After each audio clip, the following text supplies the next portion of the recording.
explainer, everyone. Grab a seat, get comfortable, because today we're turning this into a bit of a classroom. As your host, I'm going to guide us through a really fascinating lesson on healthy communication and setting boundaries. We're going to examine a short story titled The Sweet Scolding of True Love. It's a pretty brief interaction between a teenage boy and girl, but underneath the surface of this little narrative is a massive lesson about how we express care, and more importantly, how we sometimes get it completely wrong. All right, here's today's lesson plan. We're looking at a teenage love case study, pausing the romance for a language check, going over 3 rules for expressing concern, checking out the power of nonverbal cues, and finishing up with a classroom reflection on boundaries. Let's get right into it. Section 1, a teenage love case study.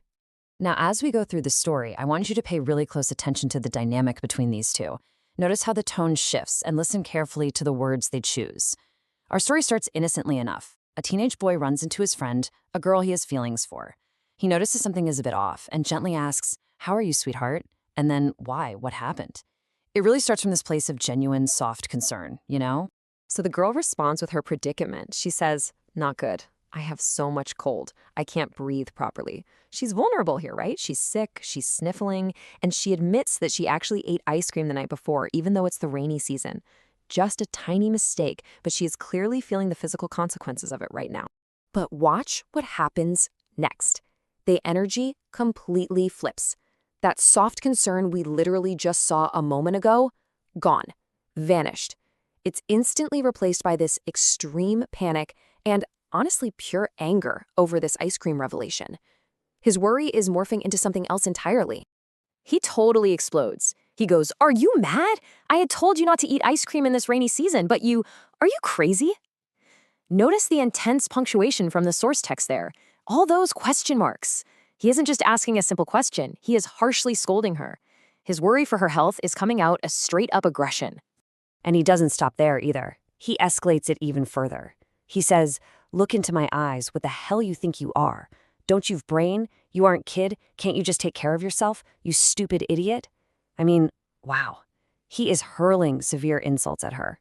Crazy, mad, stupid idiot.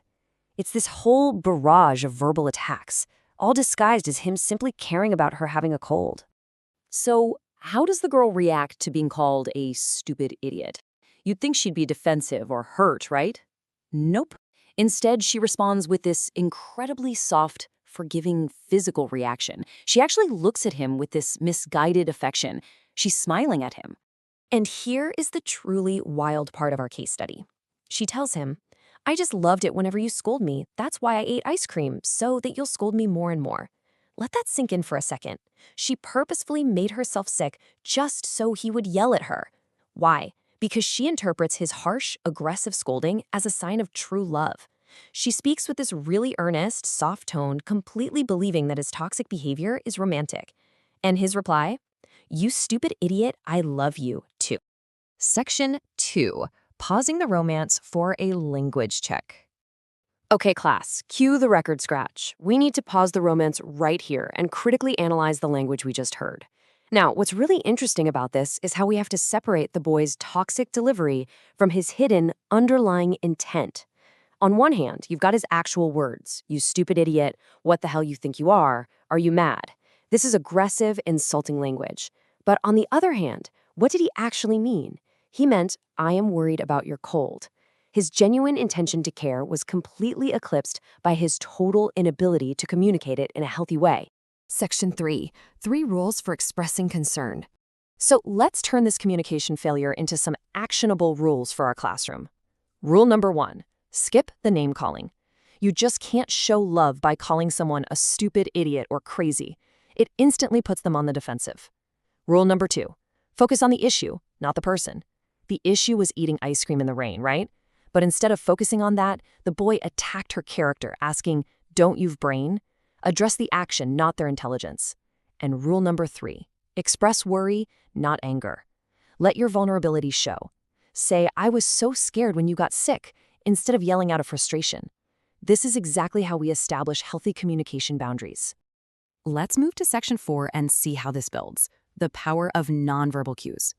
Because, communication isn't just about what we say. We need to look at how feelings should be shown without resorting to harshness. Now, while the girl's reasoning in the story was definitely misguided, her physical actions actually provide a fantastic lesson in contrast. In the text, after he yells at her, she gently smiles and hugs him. It's a soft, physical reassurance, which is a massive contrast to his aggressive verbal approach. And this brilliantly illustrates the concept of nonverbal cues, showing caring feelings through gentle physical actions. When she smiled and hugged him, she successfully communicated her affection entirely through action. She didn't need to insult him to show she cared, right? Her body language did all the heavy lifting, unlike the boy who felt he literally had to shout and demean her just to show he was concerned.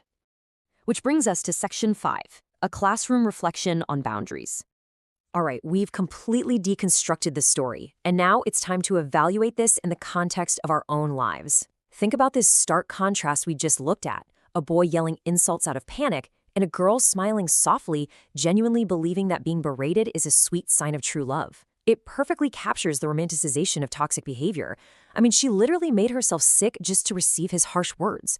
But class, we know better now. We've seen the rules. We know for sure that care should never sound like cruelty.